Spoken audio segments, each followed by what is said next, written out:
teacher. Before we start talking more, any questions? So that we can go over what we've covered so far or what we're practicing. Try not to make things too complicated. Everybody has to breathe. So it's really not a process. All that we're asking is to be conscious of the breath. So everybody's going to breathe. Now just add a zikr to the breath. You can make it audible at first, and then later you can make it silent if it's easier that way.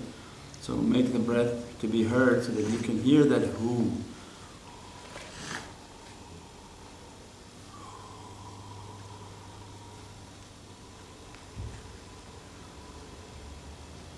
As you become comfortable with that breathing, you find that there's going to be more power in that who if you can start doing that through the nose, because it's like a fireplace.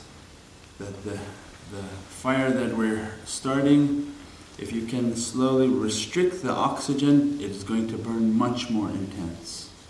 And you're going to feel the intensity of the flame when we can shift from the mouth to the nose. But for now, in practicing, you can make through the mouth.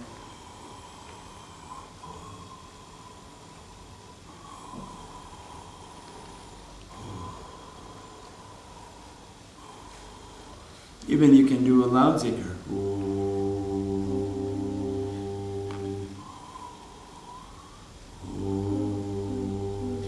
Anytime you want to clear the energy of a room and clear an environment, you make the zikr of who. That brings a tremendous amount of energy into an environment that clears out any type of negativity. So again, even the zikr of who can be done out loud. At work or in an office or in the car, wherever we are, immediately changing the energy by zikr of hu.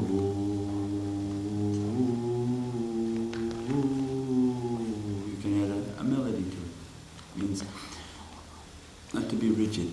You can customize it and make it comfortable, and it should be something very easy to do. And you find yourself doing it often. So it becomes something as a second nature that has to be mastered. And that feeling of the zikr and the who has to be something so comfortable so that we can build the power of breath. From the power of breath, everything else is going to open up, inshallah. All the other processes that we're trying to understand and accomplish is going to be mastered in the breath. So again, it is the most important. That's why we always sort of revisit that subject. Because what's the purpose of keep going up higher if in reality the breath isn't mastered? Because that's going to be our foundation. In the spiritual realm, when we give a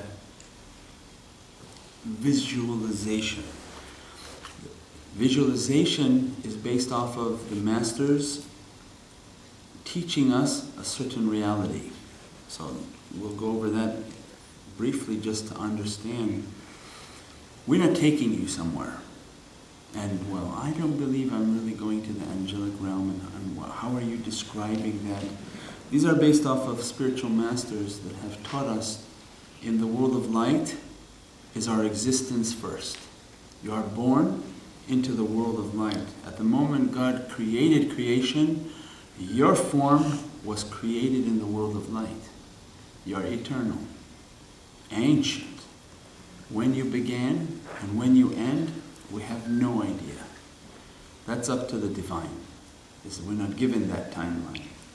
So that you have always been in that creation, in the world of light. So to visualize it and understand it, imagine there's a location and you are there at location A. And you have always been there. You're in that divine presence, you're in the prophetic presence, you're in the presence of saints. If you're finding yourself in this room is a reflection of a higher reality. So you have always been in the presence of those saints who are in charge of you and watching over you. If not under someone's supervision, there's no way you have an existence in this world, because that holy face has to be watching your light, energizing your light, giving the chanting of your light, that you can even find yourself at point B in the world of form. So you exist at point A, the first kingdom, the kingdom of light. You have always existed. Second kingdom, you're born into the world of form and placed a light from the first kingdom, put a little bit of that light onto your physical body, and you find yourself in existence now. So A and B. A, heavens, B, earth. So first, you're living in heavens, and you are there, and you are in their presence, and their light is constantly dressing you. Allah says, have you ever been a thing not remembered? Means that, and when you read Rumi and different saints' expressions, is they thought they were remembering the divine until they arrived and found that actually the divine was remembering them. It's Allah's remembrance of us that we are in existence. If Allah not remembering us, not thinking of us, not making zikr of us, we're not in existence. So, heavenly kingdom first, world of light first. World of light, the law of light has no time.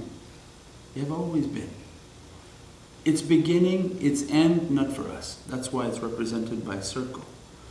Circle has beginning point, ending point, but constantly looping. Is eternal, constantly moving around.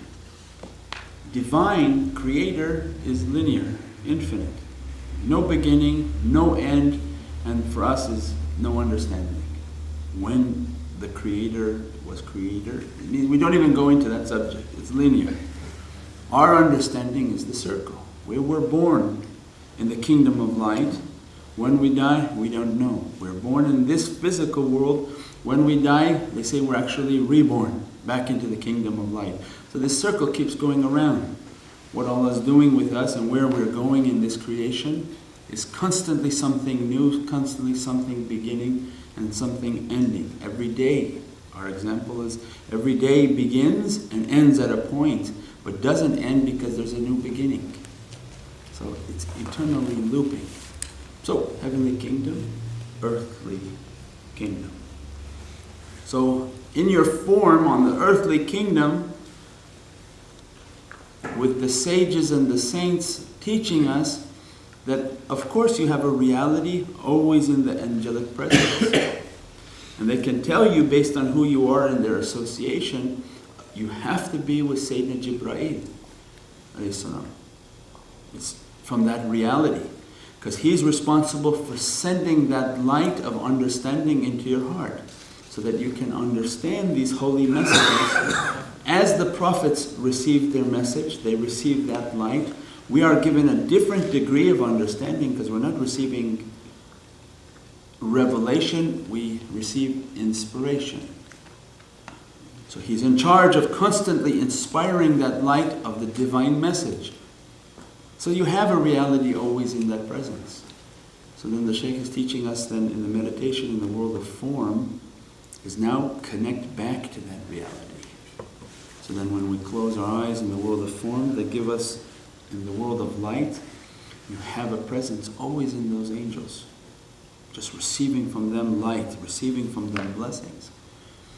So all we have to do is become conscious of it. So that's why when we close our eyes, start to lock the physicality down, and we're going on a journey back towards our reality. And all we need for this journey is that breath. Because as we're traveling, the body has to have something to do. And the body has to keep us energized as our soul is going back to its reality at the speed of light. In an instant, it's back into that presence. So the physicality is entertained by the breathing. It's just given a breathing, keep breathing, keep breathing, keep sending me energy as I'm diving back towards that reality. So you find yourself back there, because the Shaykh is teaching us from that reality. So you visualize, I'm in that presence, yes, believe. You have to believe it. So then when you start to believe it, you say, of course, I'm in that presence. And you read from all the books and all the knowledges that they're putting out, that yes, I'm in your presence, now please nourish me. Means speak to that realm and show that you really believe.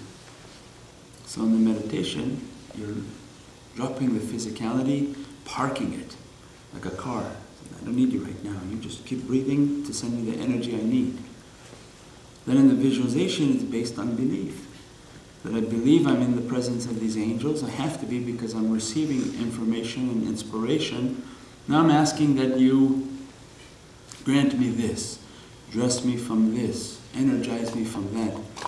Let me to start to feel from that realm, and then from the blessings, what we call the khashf, or unveiling. At any moment, they may send a signal back.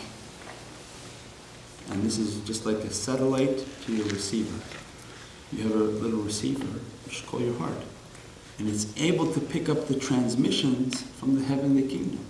So at any time you start to believe, you're starting to do the practice, you're breathing, you're in the presence of the angels, you're talking to the angelic realm that to dress me from that light, give me this, give me that, I need this light, this nourishment. At any moment they just send a signal, release a veil, and you feel something from that realm. You are energized from that realm. You can taste from that realm. That's what we call ilmu yaqeen, ayn al-yaqeen, haqiq. Ilmu yaqeen, the knowledge of certainty. They're giving you heavenly knowledge, that you have a reality with these angels.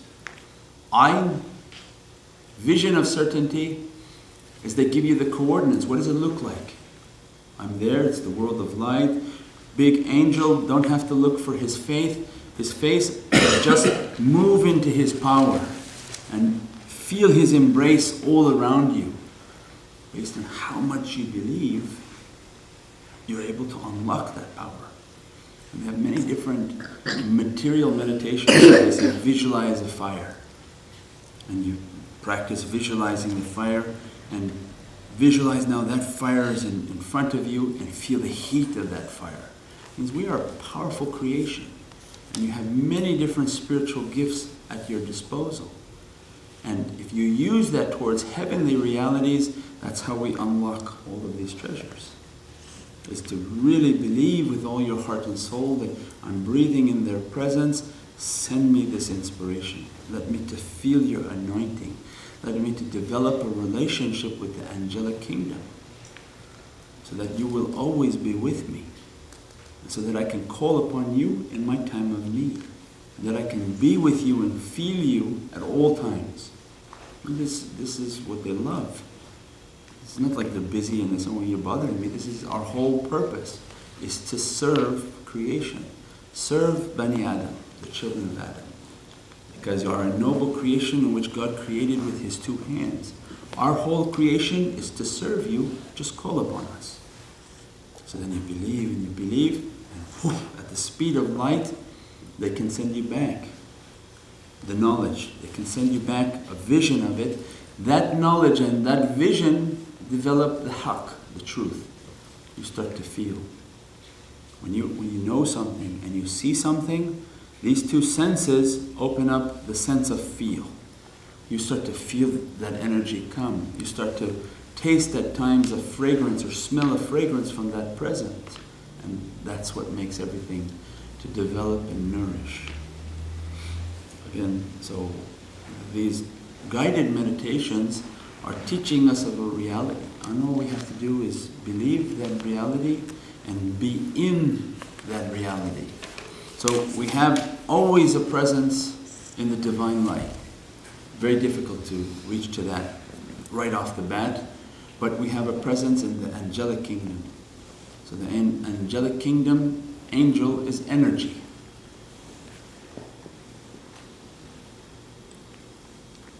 So to tap into energy is to tap into the angelic kingdom, become familiar with angelic kingdom. Build that relationship. Then the saints and the teachers, that the purified and perfected saint who has enlightened himself and perfected His connection is like a rocket ship. And to build that character and build that relationship with Him, know that we're always in His presence. We're under His tarbiyah, His discipline, and His teaching. Because this existence is a reflection. For you to be in this room, you cannot have randomly come into the room based on your intellect. This association to be taking place today, you have to have been in a heavenly association. Because this one doesn't operate by itself. Dunya doesn't make it operate by itself. Dunya is a reflection of akhirah. Heavenly association, you have to be in that association. It's like a mirror dish. It reflects back down to earth, and then you find yourself in an association. And you don't even know how you got there, why you're there. I was driving down the street, I saw the paper, I walked in. Because that association already took place.